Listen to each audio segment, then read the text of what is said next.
Thanks for tuning back in. Here are Asia's news headlines. Tourists avoiding MERS in South Korea. China urges G7 to stop making irresponsible remarks. South Korea's MERS outbreak has placed travelers from Hong Kong on red alert. Hong Kong is issuing an official warning to urge tourists to avoid non-essential travel to South Korea. As South Korea nears 100 confirmed cases of the Middle East respiratory syndrome that is prompting thousands of tourists to change their travel plans, with more than 600 tour groups from Hong Kong canceled for the month of June alone. But Hong Kong's Travel Industry Council isn't worried about the cancellations.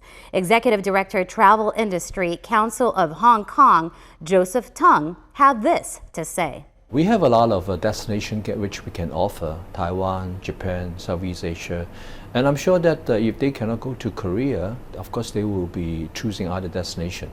And understand that some of agents have already arranged to talk to the passenger and ask them to go to other destinations rather than Korea. Experts from the World Health Organization have set up collaborative missions with Korean officials to evaluate the MERS situation. But so far, the WHO has not made any recommendations on travel restrictions. Domestically, Koreans are cutting down on their own leisure activities to avoid the infection. Moviegoers are also deciding to stay home. Ticket sales at cinemas dropped 35% in the weeks following the outbreak. The Seoul Grand Zoo is also doing its part by canceling a Rose Festival so as not to draw in large crowds. Visitors who still trickle in are assured that the camels, which some experts blame the animals for spreading the virus to humans, are MERS-free.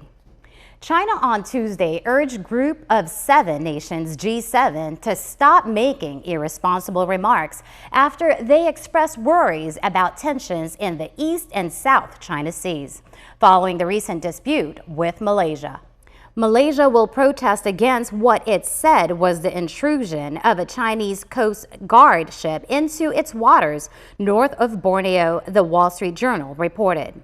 China has overlapping claims with the Philippines, Vietnam, Malaysia, Taiwan, and Brunei in the South China Sea, in which $5 trillion in shipborne trade passes annually. Malaysian National Security Minister Shahidan Kassim was quoted as telling the Journal that Prime Minister Najib Razak would address the issue directly with Chinese President Xi Jinping. The report comes after Shahidan posted photos on Facebook of what he said was a Chinese Coast Guard ship anchored at Luconia Shoals, an area of islets and reefs about 93 miles north of Malaysian Borneo. The shoals are inside the 200 nautical mile exclusive economic zone claimed by Malaysia and about 2,000 kilometers from mainland China, he said, adding that any foreign vessels that enter the area were intruders. Shahidan could not immediately be reached for comment. Chinese Foreign Minister spokesman Hong Lei said he did not know the specifics of the case and refused to further comment. Malaysia has mainly adopted a careful line in its dealings with Beijing over disputed territory in the South China Sea, in contrast to Vietnam and the Philippines, which have railed against perceived Chinese development. But 2 Chinese naval exercises in quick sequence around the James Shoal, which lies inside Malaysia's exclusive economic zone, prompted Kuala Lumpur to change its approach last year. Senior diplomats previously told Reuters. More recently, Beijing has angered its Southeast Asian neighbors and triggered alarm in Washington and Tokyo by creating artificial islands in the potentially mineral-rich waters, which harbors the runways fit for military use. On Monday, the Group of 7 nations said they were worried about tensions in the East and South China Seas and called for countries to comply by international law. Hong said the G7 statement was far from the facts, adding, "We urge the Group of 7 to earnestly respect the facts, abandon prejudice, stop making irresponsible remarks, and earnestly do more, things that could help solve the problem and maintain the peace and stability," he told reporters at a daily briefing in Beijing. The United States has said that while it does not take sides in the dispute, it is resolved to keep vital shipping lanes open. 19 people have been injured, with 3 in critical condition after a truck crashed into a cafe and created a gas explosion at the Ravenshoe in far north Queensland state on Tuesday, Australian media reported.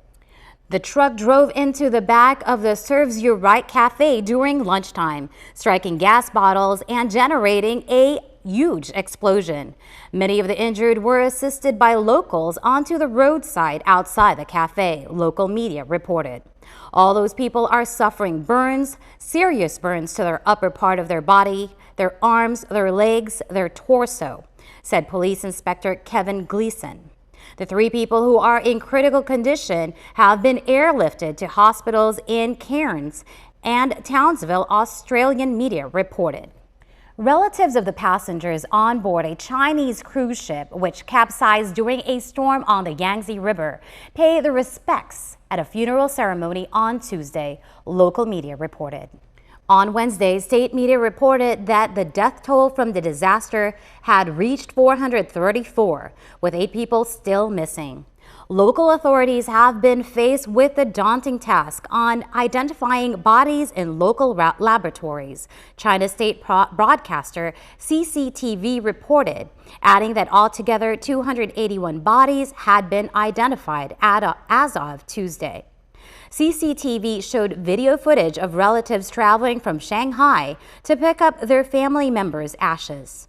They boarded a train to return back to their hometown in Hunan province, a neighboring province in Jiangli, where the ship capsized, CCTV said. Only 14 survivors, one of them the captain, had been rescued after the ship carrying 456 overturned in a freak tornado on Monday night in Jiangli in Hubei province. Most of the passengers were elderly tourists. The company which operated the ship has apologized for the disaster and said it would fully cooperate with the investigation. Beijing has vowed that there would be no cover-up. Police have detained the captain and chief engineer for questioning as part of the ongoing investigation. An initial probe found the ship was not overloaded and had enough life vests on board. North Korean leader Kim Jong-un visited a historical site significant to the Korean War. Images released on Tuesday by North Korean news agency implied Reuters cannot independently verify the authenticity, content, date, or location of the photographs. Korean Central News Agency KCNA reported and displayed that Kim was shown around a monument and the office utilized by his grandfather, Kim Il-sung, during the war. The leader of the isolated nation also visited a newly constructed museum dedicated to the Korean War, known in North Korea as the Fatherland Liberation War, KCNA reported. The flat top is back, although this time the trend is so much hotter with Taiwan's canines. Pet groomer Mo Ming Feng is the man behind the hairstyle that has dogs turning heads on the streets. He first created the look for a client who wanted something different for his pooch. Pet groomer Mo Ming Feng said, "We normally give haircuts to dogs that appear to be square and then round them off. We took a picture after trimming it into the square shape and showed it to the customer, and he was very pleased. That's how we came up with it." Mo says that the hairdo isn't a one-style-fits-all, though. A dog's size, face shape, and hair type have to be considered. He says, generally speaking, dog types that are suitable for this style are mostly poodles, Shih Tzu, and Maltese. The dogs need to have enough hair so that you can try styles like this. Don't feel bad, though, if the cube or circular cut don't work for your pup. After all, we know trends come and go, and the perfect do's abound to come around for your pooch. Just a reminder, today and every Wednesday from 4 to 6 p.m., VBS TV will be having a live auction on cars and other electronic products. Lowest pricing you won't find anywhere else. Please tune in to participate. Call us at 714-842-1888 to get a permanent ID for all future auctions. We will be right back after this commercial break.